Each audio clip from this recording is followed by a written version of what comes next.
जय हिंद प्यारे साथियों, वेरी गुड इवनिंग। कैसे हैं आप सभी? आशा करता हूं आप एकदम बढ़िया होंगे, मजे होंगे, मस्त से अपने इस कैरियर की नई तैयारी में लगे हुए होंगे। तो मैं रवि पचौरी एक बार फिर से आप सभी का हार्दिक स्वागत करता हूं एग्जाम प्रेप विद रवि पर। और आज मैं हाजिर हूं आपके सामने एक और बेहतरीन सी गर्मा गर्म वैकेंसी के बारे में, जो बिल्कुल लेटेस्ट अभी अभी मार्केट में चल रही है। उसका कंप्लीट सिलेबस और एग्जाम पैटर्न को लेकर आपके सामने हाजिर हूं प्यारे बच्चों। तो एक बार फटाफट से आ जाइए, आज हम लेकर के चल रहे हैं यूपीएसआई वैकेंसी 2025 का कंप्लीट सिलेबस इन एग्जाम पैटर्नर और सिलेक्शन का मास्टर प्लान प्यारे साथी, है ना।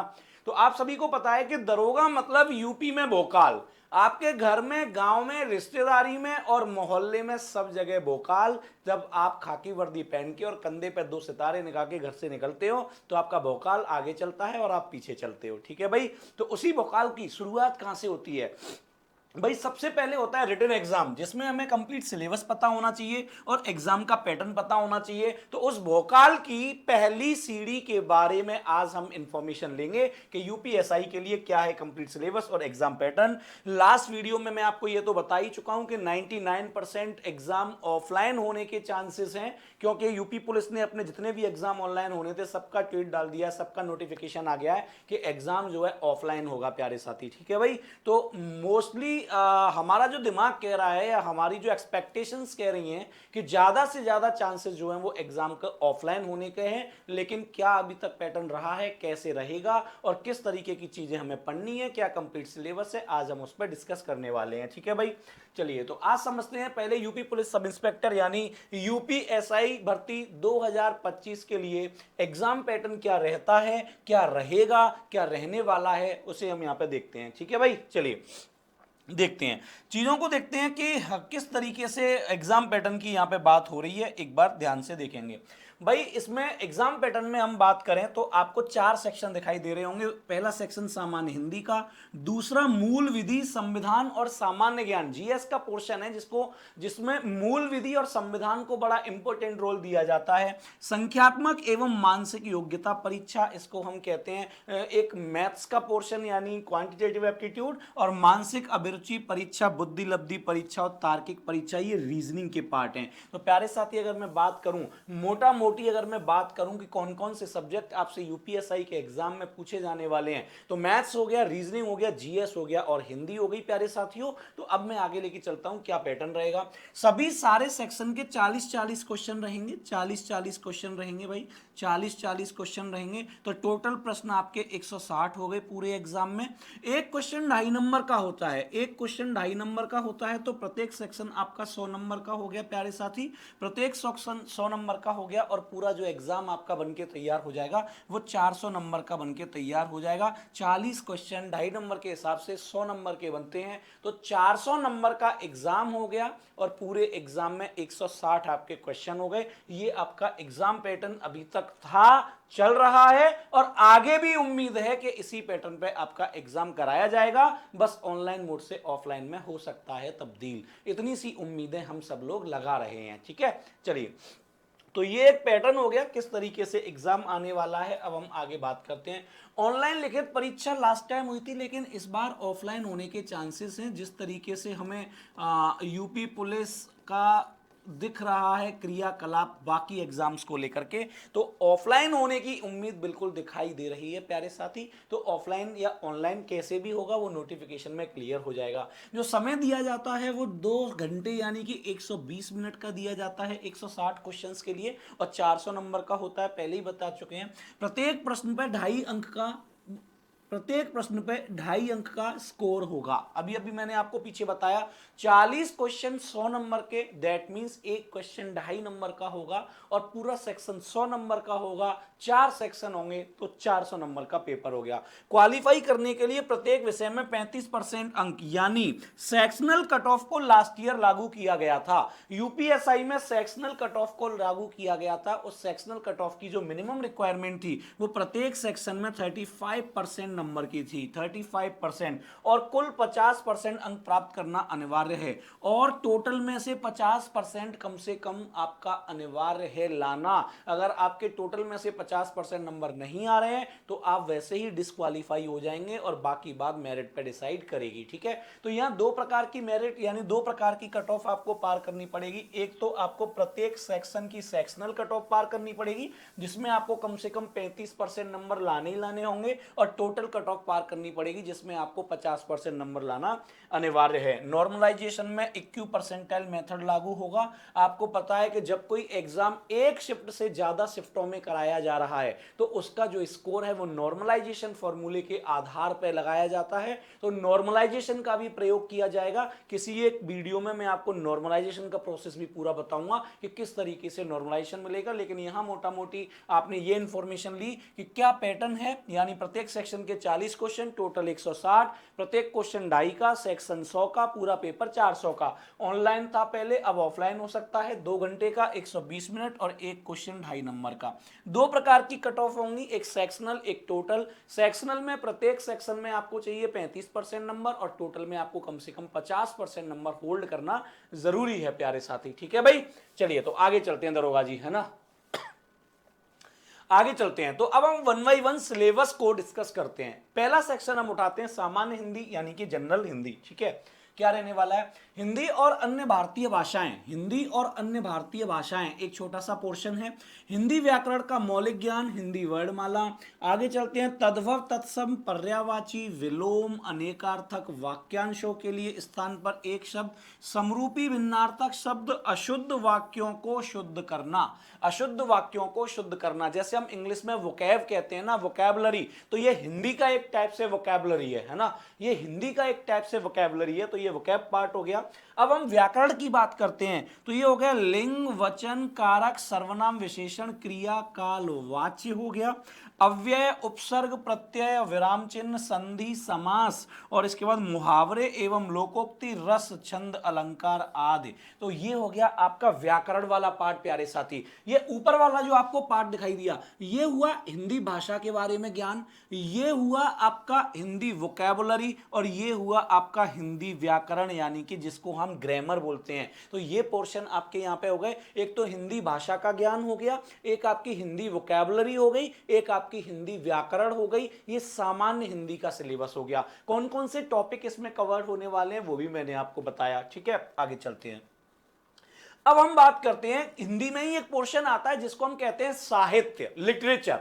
उससे रिलेटेड क्या है, अपठित बोध हो गया भाई साहब, अनसीन पैसेज जिसको हम बोलते हैं इंग्लिश में। ठीक है, प्रसिद्ध कवि हो गए, लेखक एवं उनकी प्रसिद्ध रचनाएं हो गई, हिंदी भाषा में पुरस्कार हो गए, एंड मिसलेनियस हो गए। तो ये वाला जो पोर्शन है ये हमें बताता है हिंदी साहित्य के पोर्शन को। तो हमने हिंदी में 4 पोर्शन देखे, हिंदी भाषा का ज्ञान यानी हिंदी भाषा का विकास कैसे हुआ उसके बारे में पूरा नॉलेज, फिर हमने हिंदी वोकैबुलरी देखा, फिर हमने हिंदी व्याकरण देखा, फिर हमने हिंदी साहित्य देखा। यानी 4 पोर्शन में हम हिंदी को कवर करने वाले हैं। यहां पर चारों पोर्शन में आपको हिंदी कवर होगी प्यारे साथी, है ना। और अगर किसी स्टूडेंट ने चारों पोर्शन में ये हिंदी कवर कर ली है ना, तो मैं मान के चल रहा हूं कि उसके हिंदी के 100 नंबर में से कहीं पे नहीं गए 90 प्लस नंबर आएंगे अगर आपने ये चारों portion by portion cover up कर लिए। ठीक है, चलिए आगे चलते हैं। सेकंड आपका जो आता है सेक्शन वो आता है जीएस वाला, जिसमें मूल विधि और संविधान को ना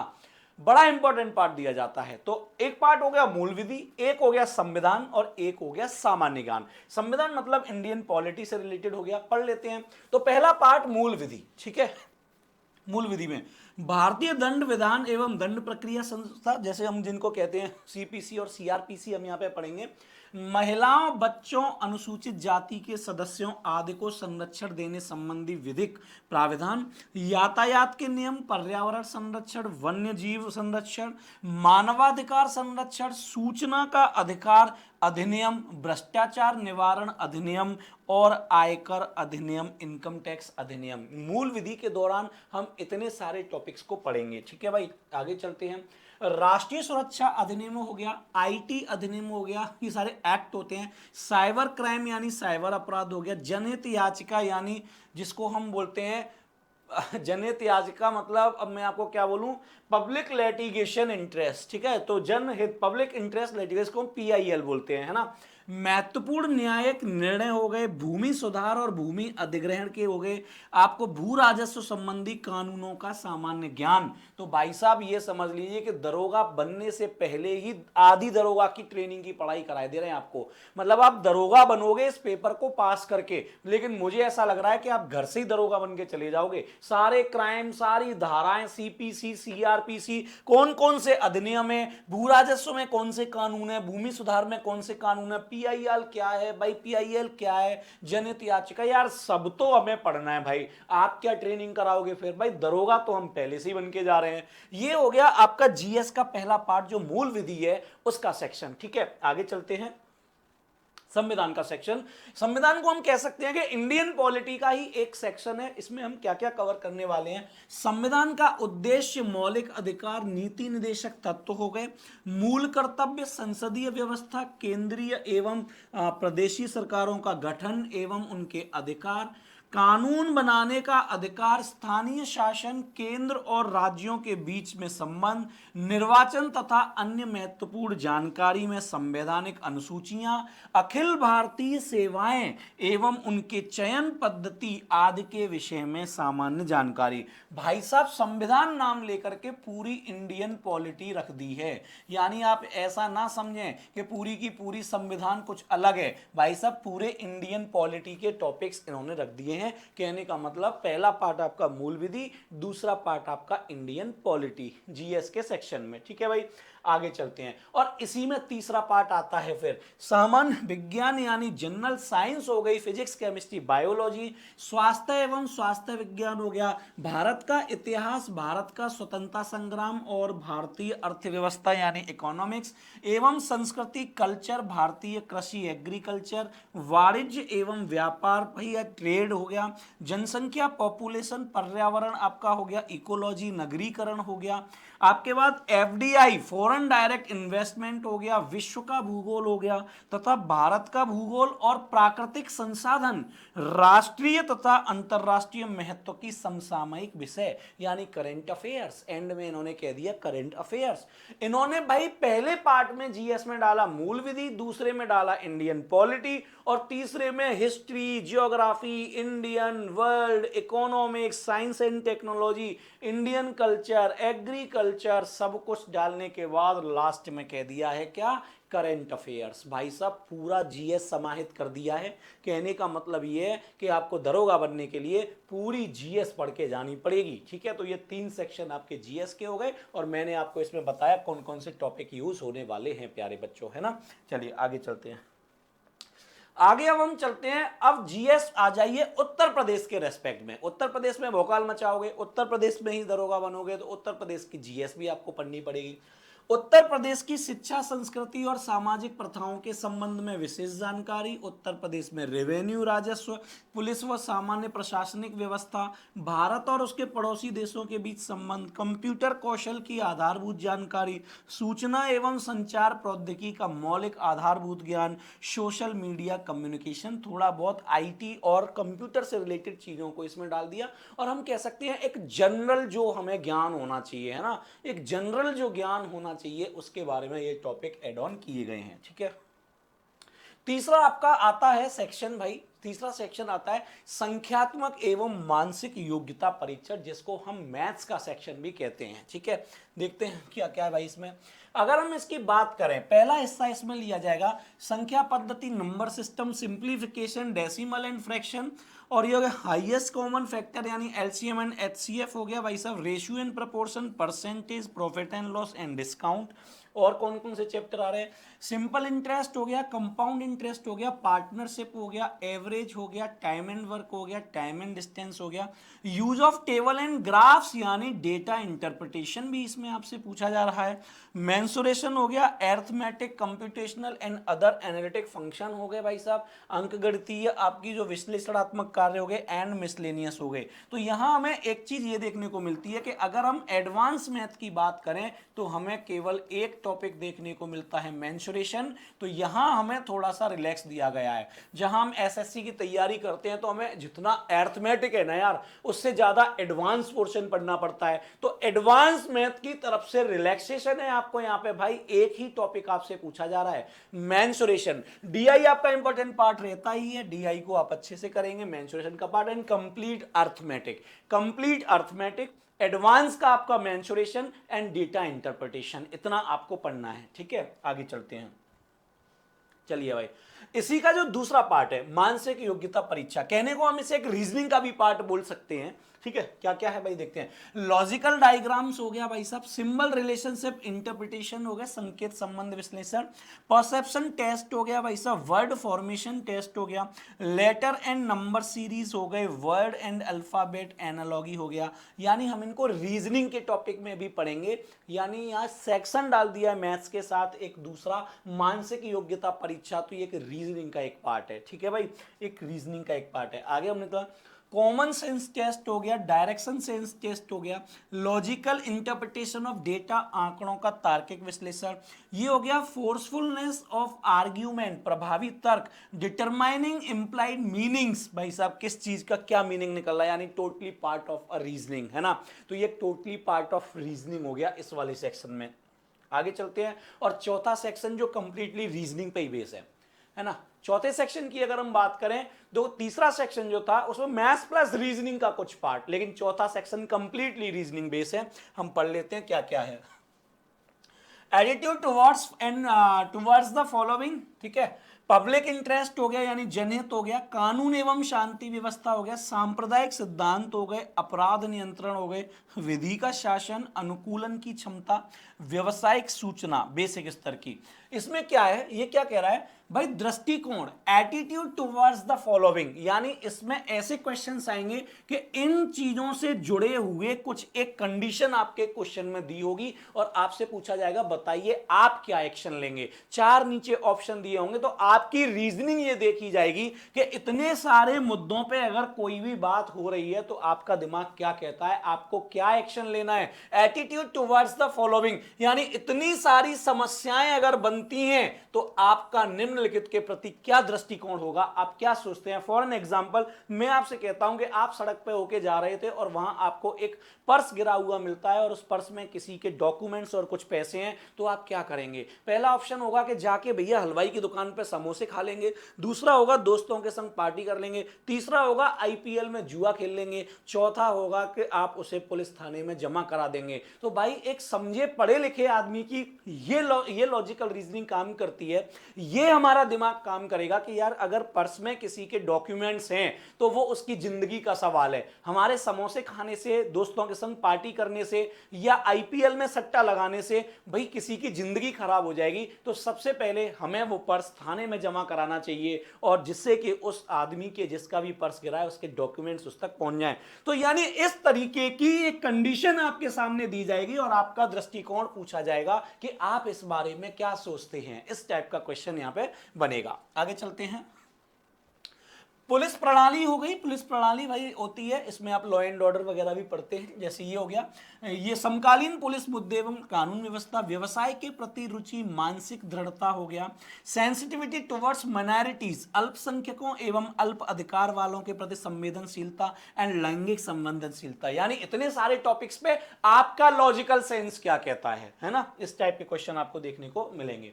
इसी का दूसरा पार्ट, ठीक है, ये कह रहा है रिलेशनशिप एंड एनालॉगी टेस्ट, संबंध व आंशिक संदृश्यता परीक्षण, असमान को चिन्हित करना, श्रृंखला पूरी करने का परीक्षण, संकेत लिपि और सांकेतिक लिपि को समझना और दिशा ज्ञान परीक्षण। कहने का मतलब नॉन वर्बल एक रीजनिंग का पार्ट होता है जहां पर आकृतियों से चीजों को ज्यादा समझाया जाता है। उस टाइप के टॉपिक हैं, सीरीज पूरा करना, गणनाएं करना, मिसिंग ढूंढना, कौन सी आकृति किस में अंदर छुपी हुई है, यानी इस तरीके के क्वेश्चन आपको यहाँ पे देखने को मिलेंगे। जब आप पूरा पढ़ेंगे ना, जैसे क्लासेस आप पढ़ेंगे पूरा, तो ये सारे के सारे टॉपिक्स आपको रीजनिंग में मिल जाएंगे। ठीक है, चलिए भाई आगे चलते हैं।